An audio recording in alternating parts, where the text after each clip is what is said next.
राजधानी जयपुर में शुक्रवार को एनएसयूआई की ओर से आयोजित अरावली बचाओ अभियान के तहत निकाले गए पैदल मार्च ने उस समय सियासी रंग ले लिया जब कांग्रेस के वरिष्ठ नेता सचिन पायलट के बेटे आरान पायलट पहली बार किसी सार्वजनिक रैली में नजर आए।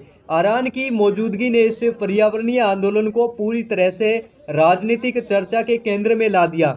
इसे पायलट परिवार की राजनीतिक विरासत की अगली कड़ी के रूप में देखा जा रहा है। एनएसयूआई की ओर से यह पैदल मार्च अरावली पर्वत श्रृंखला में हो रही अवैध खनन, जंगलों की कटाई और पर्यावरण को पहुंच रहे नुकसान के विरोध में निकाला गया।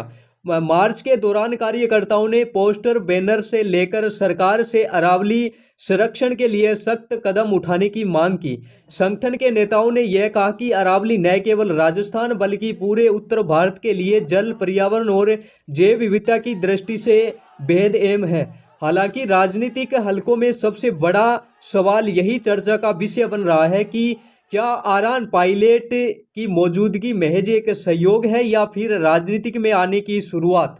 राजेश पायलट से लेकर सचिन पायलट तक पायलट परिवार का राजस्थान की राजनीतिक में गहरा प्रभाव रहा है।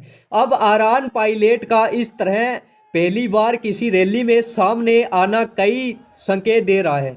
खास बात यह रही कि अब तक सचिन पायलट के दोनों बेटे सार्वजनिक मंचों और रैलियों से दूरी बनाए रखते आए हैं। राजनीतिक विश्लेषणों का मानना है कि भले ही आरान ने अभी तक किसी तरह की राजनीतिक भूमिका को लेकर कोई बयान नहीं दिया हो, लेकिन इस रैली में उनकी मौजूदगी को भविष्य की तैयारी के तौर पर देखा जा सकता है।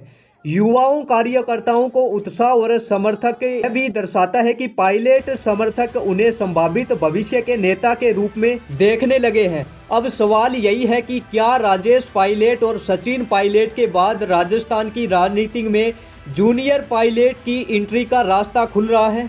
फिलहाल संकेत जरूर मिल रहे हैं, लेकिन अंतिम फैसला समय ही बताएगा।